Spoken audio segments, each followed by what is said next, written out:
Hello, my name's Christian Hacking, and this is the Abortion News Update with CBR UK. 3 headlines for you this week. Firstly, Northern Ireland publishes first ever abortion figures.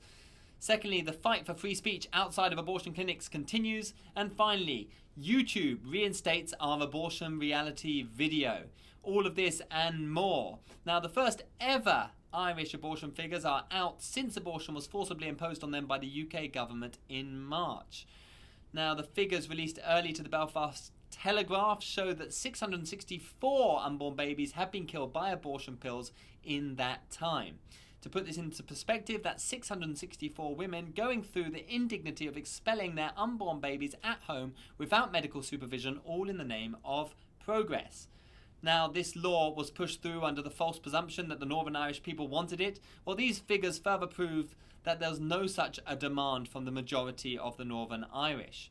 Under the new enforced abortion regime, abortion remains available for any reason up to 24 weeks, including sex-selective abortions, with babies given a death sentence after an average of 36 minutes on the phone with an abortion provider. Now, moving on. Next up, free speech under threat. Though a couple of weeks back I mentioned that 40 Days for Life have begun their peaceful prayer vigils outside of abortion clinics nationwide.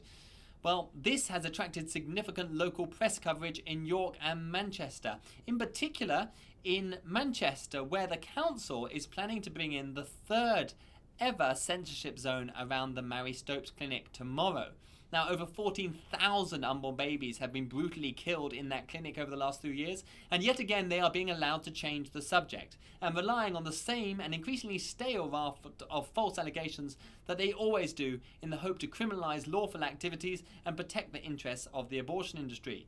These allegations include women being called murderer and being splashed with holy water as they enter clinics. Now, whether these events have ever happened, I know not. I certainly know that 40 Days for Life and other reputable prayer coordinators don't and have never done such things. This too was the conclusion of the Home Secretary in 2018. Now, most ironically of all, however, is the rehashing of this photo depicting Leslie Dove sitting with 2 gentlemen 1.5 meters behind some religious signage. Now, this picture is everywhere, and it was taken over 3 years ago in Ealing. Note how they make it look like Leslie is holding a sign when in fact she isn't. Why do I mention this?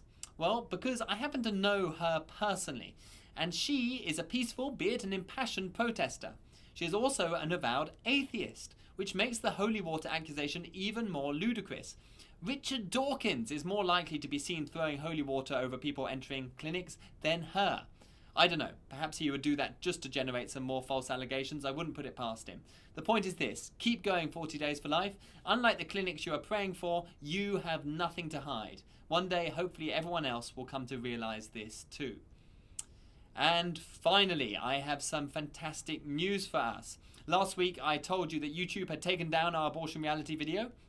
Well, I'm delighted to announce that they have reinstated it after concluding, and I quote, "It does not breach their community guidelines." They have, however, placed an age restriction of 18 and above on it. The same week, Vimeo removed our video from their site, claiming the video depicted, I quote, "extreme violence." Now, in this regard, it has been a win-win for CBR UK.